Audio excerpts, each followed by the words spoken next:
Everyone hi, कैसे हैं आप सब लोग दोस्तों। मेरा नाम है उर्वशी जोशी एंड ये है मेरा चैनल 333 हाई प्रीस्टेस।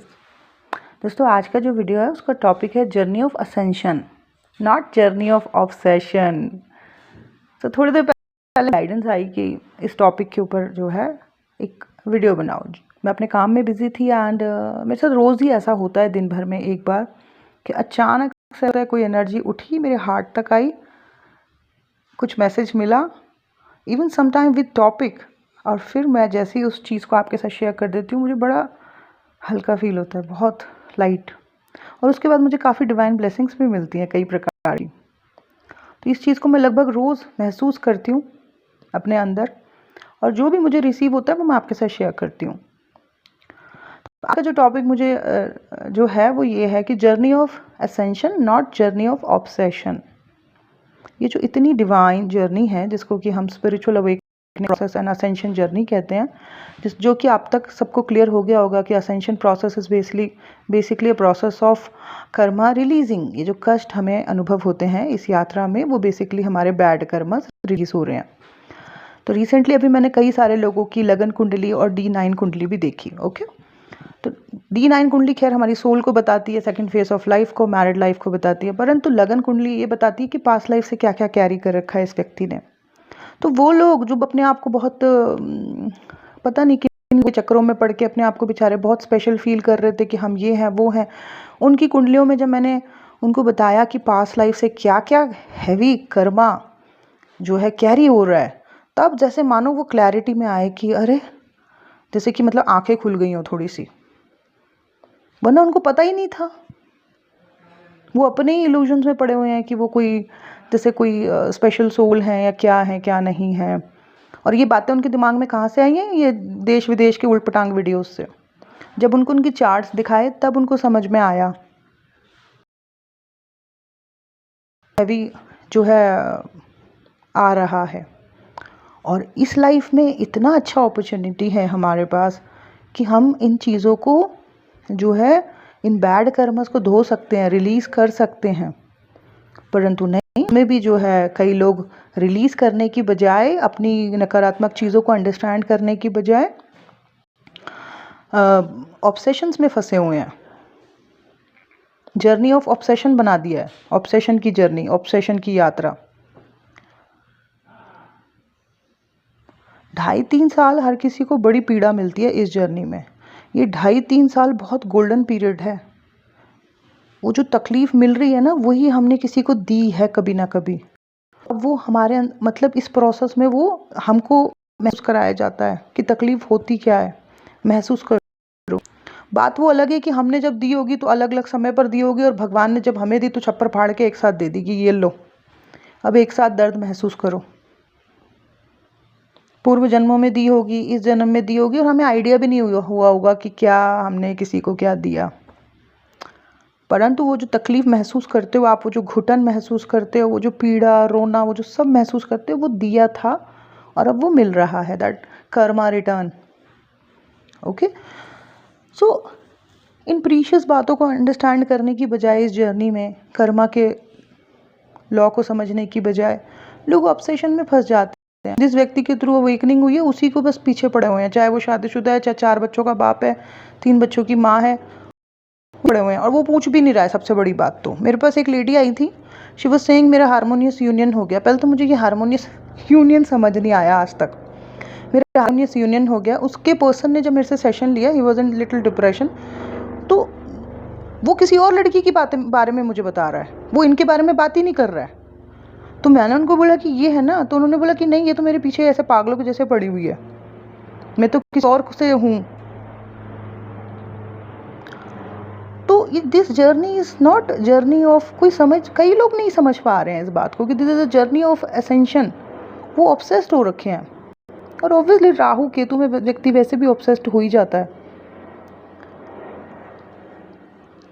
तो इस ऑब्सेशन में नहीं पड़ना है। ये गोल्डन पीरियड होता है, और इस समय पर जो है आपने धीरे धीरे जो है उन चीज़ों को रिलीज़ करना है जो आपको लगता है कि आपके ऊपर हावी हो रही है। आपको बहुत ज़्यादा गुस्सा आ रहा है, तो ये नहीं है कि आपने सामने वाले को जाके जो है गुस्सा निकाल देना है। आपने ये पहचानना है कि मुझे गुस्सा क्यों आ रहा है। आपकी सेक्सुअल एनर्जी बहुत ज़्यादा हाई हो गई है, तो अब आपने समझना है कि मेरी सेक्सुअल एनर्जी इतनी ज़्यादा हाई कैसे हो गई, इतनी ज़्यादा एनर्जी स्टोर हो रखी है मेरे अंदर। ओके, चलो इसको क्रिएटिविटी से डाइवर्ट करते हैं। इन चीज़ों के बारे में सोचना है, ना कि ये सोचना है कि सेक्सुअल एनर्जी हाई होगी तो आप बस कुछ भी करें किसी के साथ भी। तो पता नहीं ये क्या कबाड़ा कर दिया है, मुझे समझ नहीं आ रहा है कि जैसे like it's a beautiful process. पहले तो चलो मेरे समय पे तो इतनी क्लैरिटी थी भी नहीं, अब तो इतनी क्लैरिटी होने के बावजूद भी मुझे समझ नहीं आता कि कई लोग ऐसे कैसे मतलब गलतियां कर रहे हैं। जर्नी ऑफ असेंशन को लोगों ने जर्नी ऑफ ऑब्सेशन बना लिया है। ध्यान भी इसलिए कर रहे हैं ताकि सामने वाले व्यक्ति को एनर्जी सेंड कर सकें या उसे प्राप्त कर सकें। ध्यान इसलिए किया जाता है ताकि अपने अंदर से जुड़ा जा सके, अपनी अंतरात्मा से कनेक्ट हुआ जा सके, क्योंकि वहाँ पे भगवान बैठे हुए हैं और वो आपको ज्ञान दे सकते हैं सारा का सारा, जो शायद आप इधर उधर भटक रहे हो, जो ग्रुप्स में बैठे हुए हो या पता नहीं कहाँ कहाँ जा रहे हो, वो सब अंदर से ही मिल सकता है।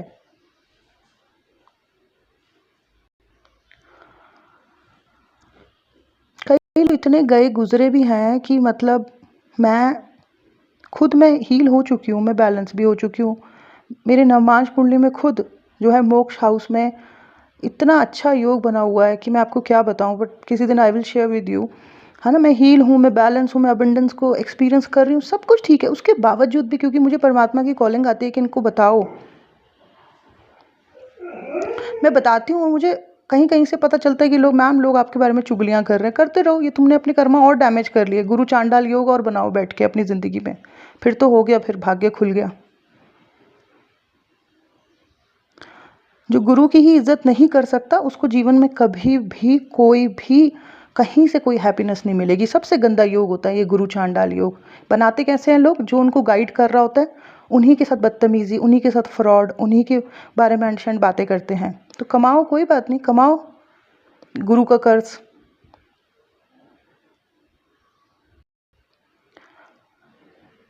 तो मैं बस ओवरऑल यही, this is a journey of ascension, जिसमें कि बेसिकली सारे हमारे बैड कर्मस जो है निकल के आते हैं, और जो तकलीफ़ें हमें महसूस हो रही होती हैं उन 2-3 सालों के अंदर, वो बेसिकली हमारे बुरे कर्म हैं। और अगर हम इनको रिलीज़ कर पा रहे हैं किसी अच्छे गाइड की, किसी अच्छे गुरु की गाइडेंस से, अपने आप के अंदर उन चीज़ों पे काम कर पा रहे हैं, उनको रिलीज़ कर पा रहे हैं, तो हमारे कर्मा जो हैं वो बस बैलेंस हो जाते हैं। मतलब ठीक, हम अपने बैक टू लाइफ हो जाते हैं। और जो नई life, second phase of life हमें मिलता है, वो बहुत ज़्यादा ब्यूटीफुल होता है comparison to first phase of life. परंतु अगर किसी व्यक्ति को ये बात समझ नहीं आ रही है, 10 लोगों के समझाने के बाद भी नहीं आ रही है, तो फिर वो तैयार रहे हेल के लिए। सेकंड फेज ऑफ लाइफ उसका हेल ही रहेगा।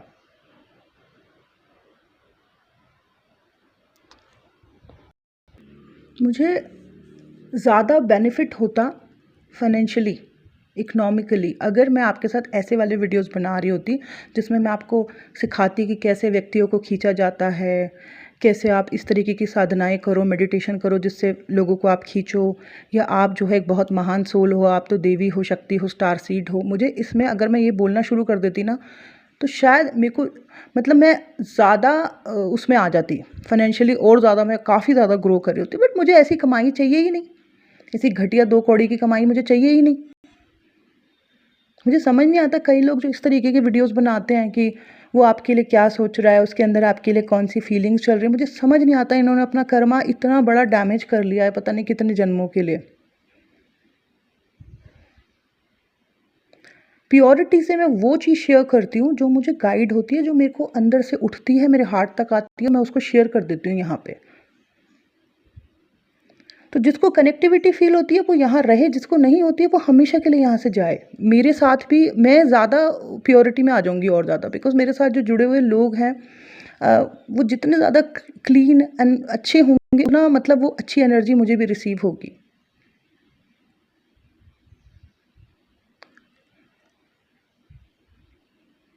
इस जर्नी ने सबसे ज़्यादा जो मुझे 2 चीज़ें सिखाई हैं वो ये है, फर्स्ट ऑफ ऑल कि अपनी एनर्जी की रिस्पेक्ट करो, बिकॉज एनर्जी ही शक्ति है।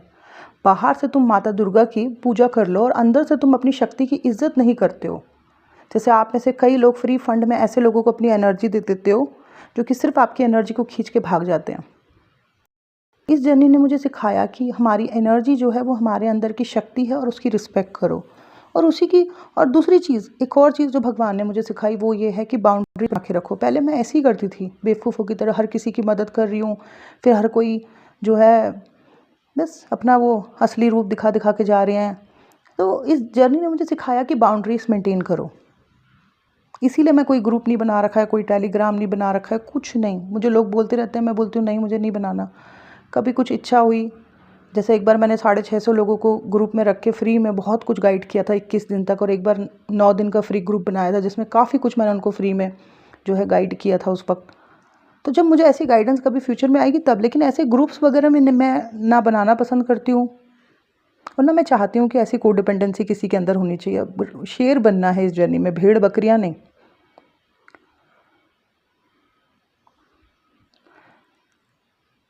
इस जर्नी में ज़्यादातर लोग जो हैं जिनकी मैंने लगन कुंडलियाँ देखी, D1 देखा मैंने, उनमें ऐसे ऐसे मैरिज के प्लैनेट के साथ राहु, भाग्य के प्लैनेट के साथ राहु, गुरु चांडाल योग, अजीब अजीब से, मतलब चांडाल एनर्जी कनेक्ट हो रखी है उनके साथ बहुत ज़्यादा, जो उनको कि बहुत सुपीरियर फील करा रही है कि वो बहुत सुपीरियर हैं।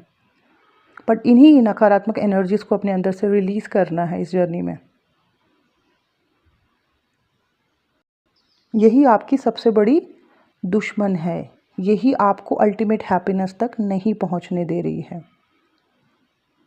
मैं देखती हूँ इस जर्नी में जो अनमैरिड लड़के लड़कियाँ हैं, जहाँ उनको अपने पढ़ाई, अपने करियर, अपने माँ बाप, अपने आप के बारे में सोचना चाहिए, वहाँ वो उस एज में जहाँ करियर के बारे में सोचना चाहिए, वो वहाँ पे ऑब्सेशन में पड़ के अपने आप को बर्बाद करे बैठे हैं। मुझे लगता है ऐसे लोगों के सामने अगर हम सदगुरु को डायरेक्ट भी लाके खड़ा कर देंगे और सदगुरु जी इनको डायरेक्ट भी समझाएंगे, या श्री श्री रविशंकर जी इनको डायरेक्ट बैठ के भी समझाएंगे ना, मुझे लगता है तब भी इनको समझ नहीं आने वाली है। और कब तक नहीं आएगी? जब तक वो पूरा कर्मा नहीं रिलीज़ हो जाता, जब तक वो पूरा पीड़ा या अनुभव नहीं कर लेते, तब तक इनको ना कोई सदगुरु समझ आने वाला है, ना कोई श्री श्री रविशंकर जी समझ आने वाले हैं। मतलब बड़े से बड़े गुरु भी अगर हम इनके सामने रख दें तो ये शायद उन सकते हैं। और वो क्यों कर रहे होंगे, या वो क्यों उनको उनकी बात समझ नहीं आएगी? क्योंकि अभी मतलब भरना है, अभी बाकी है। जब हम खुद के ऊपर काम कर रहे होते हैं, हम किसी का बुरा नहीं चाहते, हम किसी की पर्सनल लाइफ में इंटरफेयर नहीं कर रहे हैं, हम सिर्फ खुद में इम्प्रूव होना चाहते हैं, हम खुद बस इस जंजाल से निकलना चाहते हैं, खुद पे काम कर रहे होते हैं, भगवान पता सारे रास्ते खोल देता है। मुझे भी हीलिंग करनी थी, पर मैं क्रिएटिविटी के थ्रू खुद को हील कर रही थी और उसने मुझे बहुत अबिडनेस दी, बहुत कुछ दिया क्रिएटिविटी ने मेरे। बट वो हीलिंग वाला पार्ट शुरू नहीं हो पाया था। एक दिन अचानक मेरे गेट पे एक लेडी आके खड़ी हो गई जिसे मेरी डॉटर लेके आई थी। अचानक वो बाहर खड़े होके मुझे हेलो बोल रही है, हेलो। मैं बाहर गई, उनको अंदर लेके आई उस लेडी को। वो एक हीलर थी जिसने मुझे एस्ट्रोलॉजी और सब कुछ सिखाया। सोचो, उसी ने मुझे हील किया, उसने मेरे सबकॉन्शियस माइंड से सारे पेन निकाल दिए। सोचो, भगवान ने गेट पे भेज दिया उसको। तो जो व्यक्ति सत्य से जुड़ा रहता है, प्योर रहता है, भगवान उसके गेट पे भेज देते हैं सॉल्यूशंस को। वो खुद मुझे बोलती है, जिन्होंने मुझे हीलिंग करा पूरा, वो खुद बोलते हैं कि आज तक उर्वशी मैं कभी किसी के घर ऐसे नहीं गई, पता नहीं कौन सी चीज़ थी जो तुम्हारे घर तक मुझे खींच के ले आई।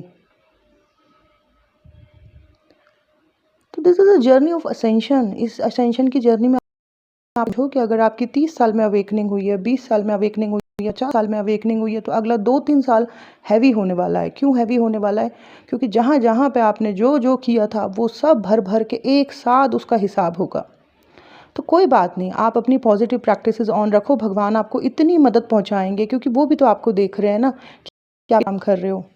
जब कोई जेल में जो कि कोई अपराध करके गया होता है, परंतु अंदर जाके वो पश्चाताप करता है, तो उसकी सज़ा कम हो जाती है। ऐसे ही जब हम इस जर्नी में होते हैं, हम थोड़े सद्कर्म वाले रहते हैं, अच्छे रहते हैं, तो भगवान हमें बहुत मदद भेजते हैं। और उसके बाद उन 2.5-3 सालों में जो भी हमारे वो बैड कर्मस रिलीज़ होते हैं, उसके बाद क्या होता है, वो बड़ी अच्छी, मतलब एक अच्छी ज़िंदगी शुरू हो जाती है जो बड़ी पीस और बैलेंस में होती है। तो ये जर्नी किसी के ऊपर झपट्टा मारने की नहीं है, या फिर किसी के साथ सेक्सुअल होने की नहीं है, किसी की पत्नी या किसी की पत्नी लेने की जर्नी नहीं है, अपने माँ बाप को कार्मिक कहने की जर्नी नहीं है, अपने गुरुओं का अपमान करने की जर्नी नहीं है जैसे कई लोग पीछे से करते हैं। ये सब चीज़ें जो आप कर रहे हो, ये फ्रेश कर्मा क्रिएट कर रहे हो। और ये जर्नी भेड़ बकरियों की तरह ग्रुप में रहने की भी जर्नी नहीं है। ये जर्नी सिर्फ खुद से जुड़ने की जर्नी है, जिसमें ध्यान आपको, पूजा पाठ आपको मदद करती है, आपकी क्रिएटिविटी आपको मदद करती है। और अगर आप इस बात पे रहते हो तो परमात्मा की तरफ से, एंजल्स की तरफ से इतनी मदद मिलती है आपको जो आप कभी सोच भी नहीं सकते हो। और फिर जो एक रीबर्थ के बाद, मतलब इस पूरे प्रोसेस के हो जाने के बाद जो आपका एक नया जीवन शुरू होता है, उसमें अच्छा पार्टनर, बहुत अच्छा पैसा और एक अच्छी ज़िंदगी, और स्पिरिचुअलिटी और मटेरियल लाइफ को आप साथ में लेके चलते हो। एक अलग मैग्नेटिक पर्सनालिटी बन जाती है आपकी। परमात्मा आपको किसी कार्य के लिए भी चुनते हैं। So that's it. यही था मेरा आज का वीडियो। जितना मेरे दिल में था मैंने स्पष्ट बोल दिया है। आई होप आप लोगों को अच्छा लगा हो। Thank you so much. Bye bye.